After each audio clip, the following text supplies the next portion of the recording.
अलूर जिल्हा परिषद गटातील निवडणूक यंदा विकासाच्या चर्चेपेक्षा थेट गेटकेन संस्कृती विरोधातील जन आक्रोशाचे रूप घेत आहे। अलूर गटाशी कोणताही संबंध नसताना वरच्या नेत्यांच्या आशीर्वादावर उमेदवारी लादण्याचा प्रकार आता मतदारांच्या मनात तीव्र नाराजीचा विषय ठरत असून आपल्या हाकेला धावून येणाऱ्या उमेदवाराच्या पाठीमागे मतदारांचा कल असल्याचे चित्र सध्या तरी दिसून येत आहे। गावात क्वचितही न दिसणारे, अलूर मतदारसंघाशी काहीही संबंध नसणारे, त्या भागातील लोकांशी तुरळक संपर्क असलेले आणि निवडणूक जाहीर होताच अचानक अवतरणारे उमेदवार म्हणजेच गेटकेन अशी ठाम ओळख भाजपच्या उमेदवारांच्या बाबत मतदारांमध्ये सध्या तरी तयार झाली असल्याचे मतदारांच्या चर्चेत दिसत आहे।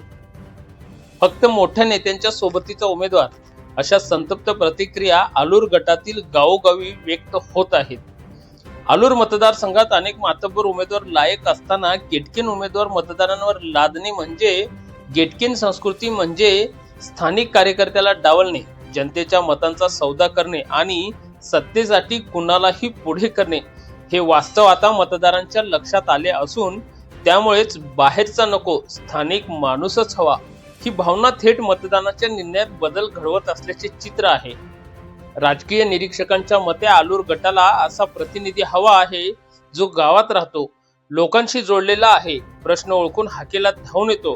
त्यामुळेच अपक्ष उमेदवार आप्पासाहेब पाटील यांच्याबद्दल प्रचंड सहानुभूती वाढताना दिसत असून भाजपचे उमेदवार चक्क बॅकफुटवर गेले असल्याचे दिसत आहे।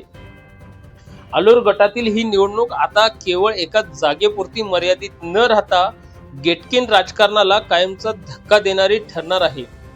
दरम्यान अपक्ष उमेदवार आप्पासाहेब पाटील हे गेल्या अनेक वर्षांपासून या भागामध्ये अनेक विकास कामे केल्यामुळे व त्यांचा मतदारांशी असलेला आपुलकीचे नाते याबद्दल मतदारात सुरुवातीपासून असलेली सहानुभूती शेवटच्या टप्प्यातही कायम राहिल्याचे चित्र आहे।